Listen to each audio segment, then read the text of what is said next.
So Terry, at what level in the organization are you planning and tracking resource utilization?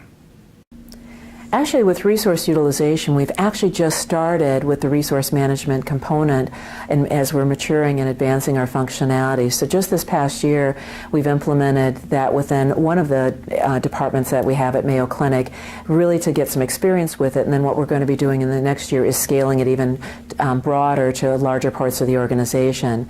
What's fascinating about the resource management component is it's a new functionality that many of our leadership want but hadn't really been aware of or how to achieve that. And so through the use of PPM and advancing this functionality and showing it in different departments, we're going to be able to really demonstrate it. And I expect that there's going to be a strong desire for this in the future in other parts of Mayo Clinic. So how broad do you expect the expanse of resource tracking to be? I mean, is it people? Is it material, supplies, equipment? How far do you take this?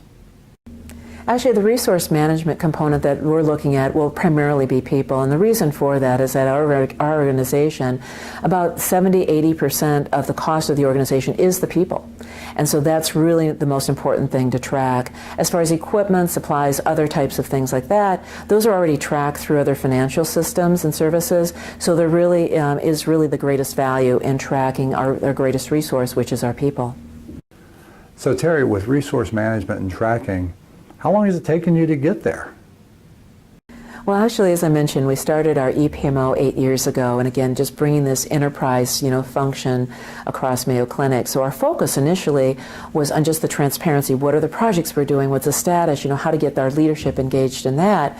So really, it's been about 8 years until we've been able to advance the functionality to the point of looking at resource management, the financial management, schedule management, time tracking, those other components.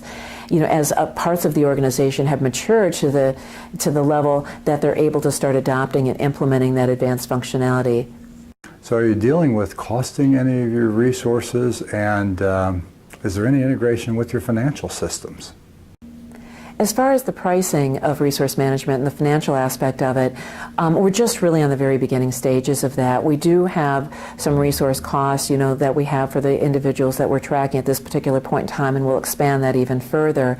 And we're actually doing that through use of our vended EPPM system that we installed a few years ago, and then a direct tie into our financial system where we're establishing bidirectional interfaces into that system, so we can actually charge, through our financials, the direct cost of the resources, and actually have other costs coming directly into the system as well. So it's really the nucleus of this EPPM system that'll be tracking the financials.